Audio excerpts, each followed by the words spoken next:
پچھلے ویک میں ایک کرنٹ افیئر کے طور پر ایک بڑا انسانیت سوز واقعہ ہوا پتوکی کے اندر، جس میں ایک پاپڑ بیچنے والا، اس کا نام اشرف رپورٹ ہوا ہے، اس کی لاش سر عام رکھی ہوئی تھی اس میرج ہال کے اندر، اور سینکڑوں کا مجمع جو ہے وہ بڑی بے فکری کے ساتھ کھانا کھا رہا تھا۔ اس لاش کے اوپر انہوں نے ایک چادر دی ہوئی تھی، منہ اس کا کھلا ہوا تھا جس پہ مکھیاں بھی بیٹھی ہوئی تھیں۔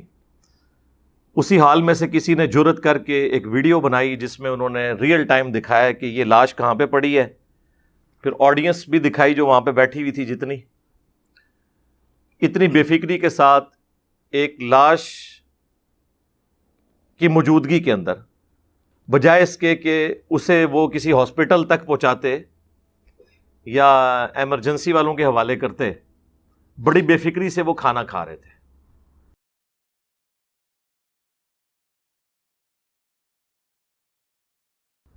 تو یہ اتنا دردناک واقعہ ہے کہ جس نے درد دل رکھنے والے لوگوں کو ہلا کے رکھ دیا۔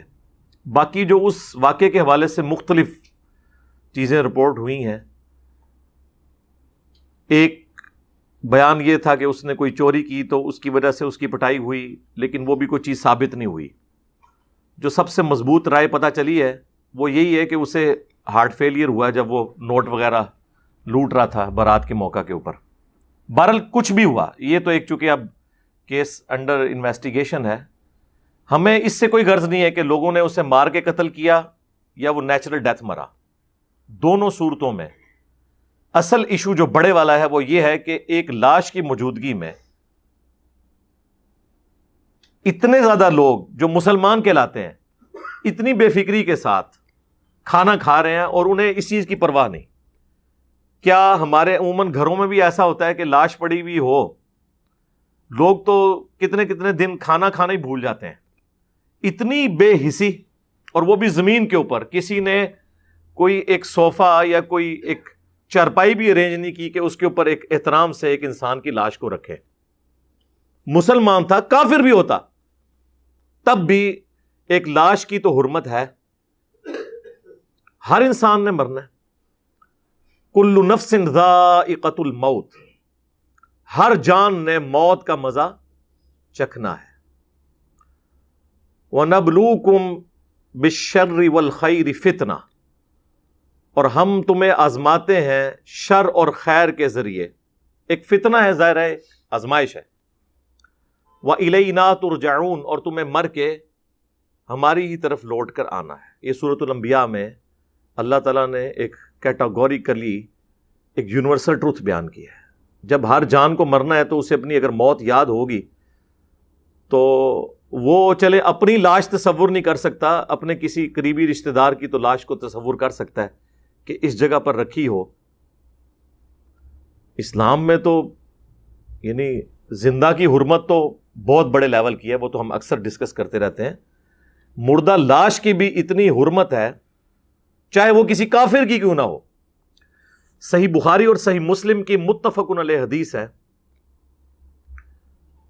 عبد الرحمن تابعی کہتے ہیں کہ ہم قادسیہ میں تھے جب پرشین امپائر گری اور مسلمانوں کے قبضے میں آگے وہ سارے علاقے، تو وہ کہتے ہیں کہ ہمارے اندر اس وقت دو سینئر اصحاب، ان میں سے ایک تو بدری صحابی ہیں، سہل ابن حنیف رضی اللہ تعالیٰ عنہ، وہ موجود تھے۔ یہ وہی تھے کہ جن کو حضرت معاویہ رضی اللہ تعالیٰ عنہ کو معزول کر کے مولا علی نے گورنر شام لگایا تھا، سہل ابن حنیف۔ لیکن یہ جو واقعہ ڈسکس ہو رہا ہے یہ حضرت عمر کے دور کا ہے۔ اور قیس ابن سعد رضی اللہ عنہما وعلیہم السلام، وہ کہتے ہیں اتنے میں ایک شخص کا جنازہ گزرا جو کہ ذمی تھا، ٹیکس پیئر تھا، کافر تھا۔ تو وہ دونوں اصحاب جو ہے نا کھڑے ہو گئے اس جنازے کو دیکھ کے۔ تو جب جنازہ آگے چلا گیا تو باقی لوگوں نے پوچھا کہ یہ تو ایک کافر کا جنازہ تھا، آپ اس کی لاش کی رسپیکٹ میں کیوں کھڑے ہوئے ہیں؟ تو ان دونوں نے فرمایا کہ ایک دفعہ ہم نبی صلی اللہ علیہ وآلہ وسلم کے ساتھ تھے، آپ کے سامنے ایک یہودی کا جنازہ گزرا اور نبی علیہ السلام بھی اس طرح کھڑے ہو گئے. ہم نے بھی حضور سے یہی سوال کیا تو آپ نے فرمایا کہ وہ نفس اور جان تو تھی نہ مرنے والی، انسان تو تھا نا. آپ ویسے کہتے رہے کہ جی فلاں جو ہے وہ کتے سے بھی بدتر ہو گیا اگر ہمارا فرقہ چھوڑ گیا، لیکن نبی علیہ السلام نے ایک یہودی کی لاش کو یہ پروٹوکول دیا ہے کہ جب تک وہ لاش سامنے سے گزر رہی تھی نبی علیہ السلام کھڑے ہو گئے. یہ امت کے لیے ایک درس تھا. ویسے تو ہمیں بتایا جاتا ہے جی، وہ صحیح مسلم کے اندر حدیث ہے کہ جو شخص کسی قبر پر بیٹھ جائے تو نبی صلی اللہ علیہ وآلہ وسلم نے فرمایا اس سے بہتر ہے کہ وہ انگاروں پر بیٹھے اور وہ انگارے اس کے کپڑوں اور کھال کو بھی جلا دینا. وہ تکلیف جو ہے نا وہ کم ہے اس کی نسبت کسی قبر پہ بیٹھنے کا عذاب زیادہ ہونے والا ہے. حالانکہ قبر پہ بیٹھنے سے اس مردے کو کیا ہونا ہے، وہ تو نیچے دفن ہے. اتنا پروٹوکول ہے ایک لاش کا جو قبر کے اندر رکھی ہوئی ہے. جامعہ ترمذی اور سنن ابن ماجہ کے اندر حدیث ہے کہ ایک مسلمان کی حرمت اور عزت جو ہے وہ کعبے سے بھی بڑھ کر ہے. مجھے بتائیں اگر کعبے کی اینٹ سے اینٹ بجائی جا رہی ہو، وہاں کھڑے ہو کر کوئی لنچ کر سکتا ہے اس طرح ٹیبل لگا کے؟ کوئی مسلمان گیا گزرا ہو جتنا مرضی، یا وہ کعبے کی حرمت کی حفاظت کی کوشش کرے گا؟ کھانا پینا ہی بھول جائے گا اسے. اور کعبے سے بڑھ کر جس کی حرمت تھی اس کی لاش رکھی ہوئی ہے اور یہ لوگ کھانا پینا کر رہے ہیں بالکل بے فکری کے ساتھ. میں آپ کو کمپیریزن بتا رہا ہوں. اسی لیے دیکھیں نبی علیہ السلام نے بڑی سمجھداری کے ساتھ وہ خطبہ دیا تھا، یوم النحر کا خطبہ، جو حجۃ الوداع یوم عرفہ سے اگلے دن قربانی کا دن آیا، اس کا خطبہ بخاری اور مسلم میں ہے. کافی ڈیٹیلڈ خطبہ ہے. اس میں الفاظ ہیں کہ نبی صلی اللہ علیہ وآلہ وسلم نے فرمایا جس طرح اس حرمت والے مہینے ذوالحجہ کی حرمت ہے، اس شہر مکہ کی حرمت ہے، آج کے اس قربانی کے دن کی حرمت ہے 10 ذوالحجہ کی، اسی طریقے سے اللہ تعالی کے نزدیک تمہاری جان، مال اور عزت ایک مسلمان کی دوسرے کے حق میں حرام ہے، ان کی بھی حرمت اسی طریقے سے ہے.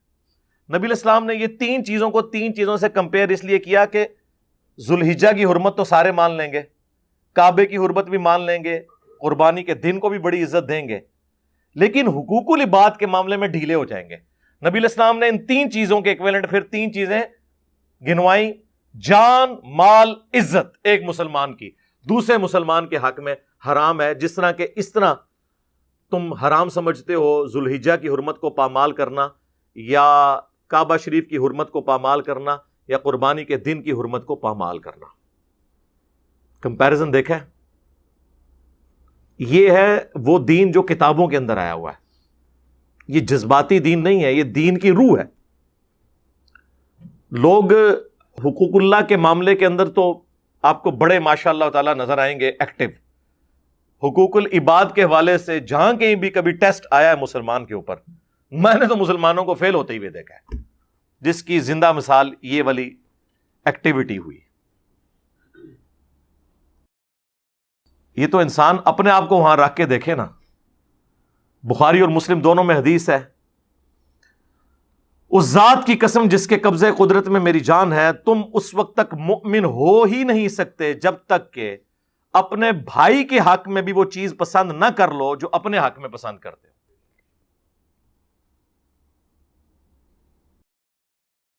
اور بخاری اور مسلم دونوں میں حدیث ہے کہ نبی صلی اللہ علیہ وآلہ وسلم نے فرمایا کہ تم اہل ایمان کو آپس میں محبت، معاونت اور رحمت اور شفقت کے اندر ایک جسم کی مانند پاؤ گے کہ جسم کے ایک حصے کو تکلیف ہو تو پورا جسم اس تکلیف کو محسوس کرتا ہے. اور اس کا کلائمیکس صحیح مسلم کی وہ حدیث ہے کہ اگر آنکھ میں تکلیف ہوتی ہے یا سر میں درد ہوتا ہے تو پورا جسم پوری رات کاٹ کے گزارتا ہے، کیونکہ مسلمان ایک جسم کی مانند ہے. یعنی نبی علیہ السلام نے کس لیول تک جا کے سمجھایا. پھر بخاری اور مسلم میں ایک اور حدیث ہے کہ نبی صلی اللہ علیہ وآلہ وسلم نے فرمایا کہ جو شخص مخلوق پر رحم نہیں کرتا اللہ بھی اس پر رحم نہیں کرتا. جی اب مجھے بتائیں ان ساری احادیث کو سامنے رکھ کے ذرا وہ سینکڑوں مسلمانوں کا ایٹیچیوڈ دیکھیں جو انہوں نے اس شادی ہال کے اندر ایک لاش کی موجودگی کے اندر اتنی بے فکری کے ساتھ اپنی ایکٹیویٹیز پرفارم کی ہیں.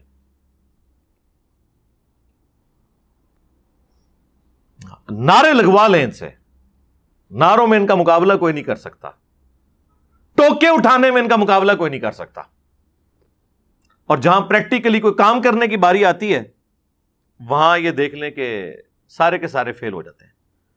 خیر وہ ویڈیو اگر عام نہ ہوتی تو نہ ہماری پولیس نے نہ ہماری ایجنسیز نے جاگنا تھا. اس کے بعد وہ جاگے, جی اتنے بندے گرفتار ہو گئے, یہ ہو گیا وہ ہو گیا. اس یعنی وہ وہاں کا جو شادی ہال کا مینیجر ہے اس کو گرفتار کر لیا ہے. اس بیچارے کی کیا اوقات ہے وہاں پہ, وہ تو صرف مینجمنٹ کر رہا ہے. وہ اکیلا روک سکتا تھا. اب شادی والے جب کہیں گے جی کھانا کھول دو تو وہ اس کو پکڑ لیا. میرے تو خیال ہے سب سے پہلے دولہے کو اور اس کے ماں باپ کو,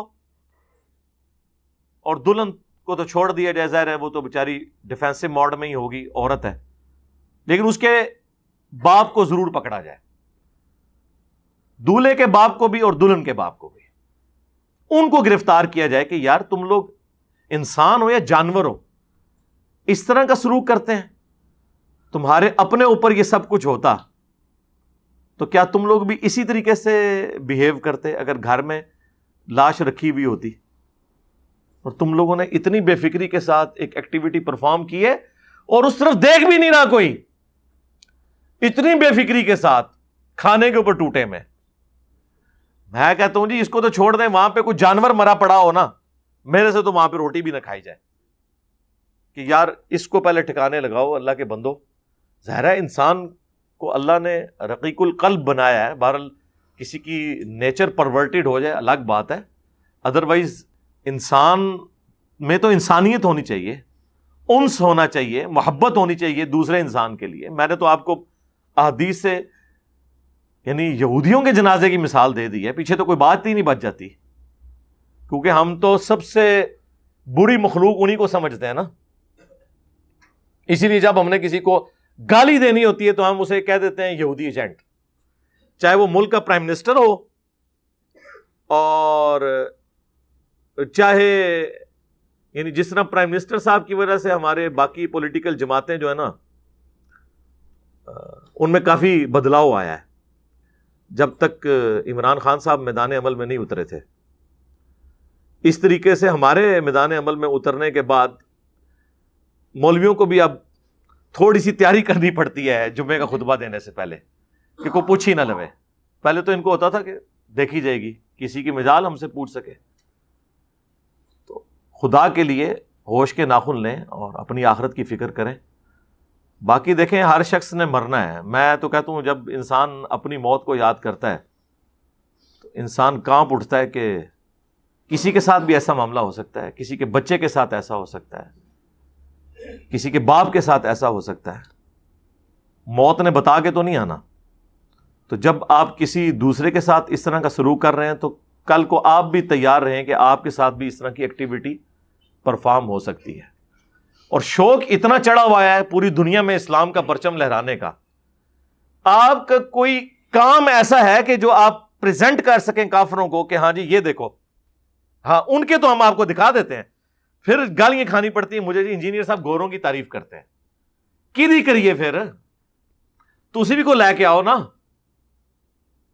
وہاں یقین کریں بلی, کتا, گھوڑا, بکری, کسی بھی چیز کو ہلکا سا زخم لگ جائے تو آپ دیکھیں وہاں پہ ڈاکٹرز گاڑیاں پہنچ جاتی ہیں. ہوتا ہے کہ نہیں؟ آپ لوگ دیکھتے نہیں ہیں؟ اور یہاں پر 112 122 کو بھی بلوائیں تو پتہ چلتا ہے پورے شہر میں ایک ہی ایمبولینس ہے. اگر وہ کہیں اور گئی ہوئی ہے تو بس دوسرے آپ انتظار کریں 1-1.5 گھنٹے. اگر بندہ ہارٹ اٹیک کی کنڈیشن کے اندر ہے تو پھر وہ بے شک مر ہی جائے.